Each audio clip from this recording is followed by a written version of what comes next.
Okay ပါကျွန်တော် day 2လေးရိုက်တင်ဖို့မေ့နေလို့ပါညာအကြောင်းလေးကြောင့် sorry ပါကွန်ပိုစစ်လေးတော့ကန်နေပြီကျွန်တော်နောက်ပိုင်းမှာအလီလေးထပ်ကပ်ပါတော့ဒါနမူနာဟွာလေးပါဝရင်စော်ဖို့အတွက်လေ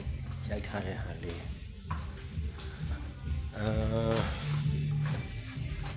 ကျွန်တော်ပြချင်တာဒီဟာလေးပါဒီကောင်အလန်းနဲ့အဲ့တဲ့ကထိုင်နေတဲ့အချိန်မှာဒီအလန်းလေးကျွန်တော်တို့နှိပ်ပြီးတော့ဝိတာခေါ်မှာပေါ့နော်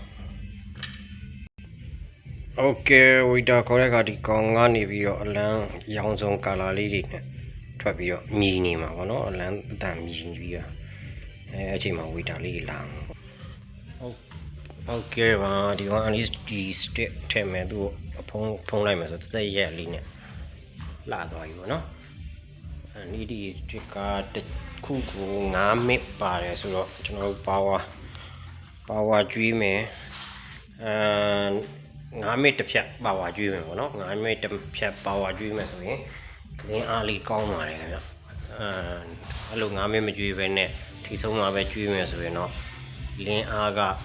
9 mid ပြီးတဲ့အခါမှာ power အားရော့ပြီးတော့အဖြူရောင်လင်းမဲ့အချိန်မှာဝါရောင်တန်းတာတော့ဘာလို့ဖြစ်တတ်တယ်ပေါ့နော်โอเคပါနောက်မှာတော့ speaker တစ်လုံးဟိုဘက်ထောင်မှာတစ်လုံးဒီဘက်တောင်းမှာတစ်လုံးတောင်းလေးတော့ speaker လေးလုံးတက်ဆင်ပေးမှာဖြစ်ပါတယ်အရေးကြီးတာလေးပေါ့မထင်မှတ်တဲ့ဟာလေးမေ့တက်တာလေးရှိတယ်အဲ့ဒါပါလဲဆိုတော့ကျွန်တော်ဒီ TV ရှေ့မှာဘယ်ဘက်မှာ plus socket တစ်လုံးညာဘက်မှာ plus socket တစ်လုံးထည့်တင်တာပေါ့နော်ဘာလို့လဲဆိုတော့အဲ့ဒီကဆော့တဲ့အခါမှာကျွန်တော်တို့အပူဆော့ခြင်းတဲ့အခါမျိုးတွေမှာကျွန်တော်တို့သုံးရတဲ့ရှိရပေါ့နော်တချို့ကကျွန်တော်ဒါမျိုးဟာတွေနဲ့သုံးလို့မရဘူးဒါတွေသုံးလို့ဆိုလောင်တတ်ပါတယ်အပူဆက်ကအနည်းဆုံး30 ampere socket တော့အနည်းဆုံးသုံးသင့်တာပေါ့နော်ရှေ့မှာအဲ့လိုမျိုးလေးထားသင့်ပါတယ်မေးတတာလေးပေါ့ဗျာစောစောကကျွန်တော်ပြောတဲ့အလန်းဆိုရင်သူ့အတွက်ဒီနားလေးမှာထားမှာပြောပါတယ်ဗျာဒီကောင်ကအပြင်ကနေလာမဲ့ကောင်ကျူးအင်္ဂါမီတစ်ချောင်း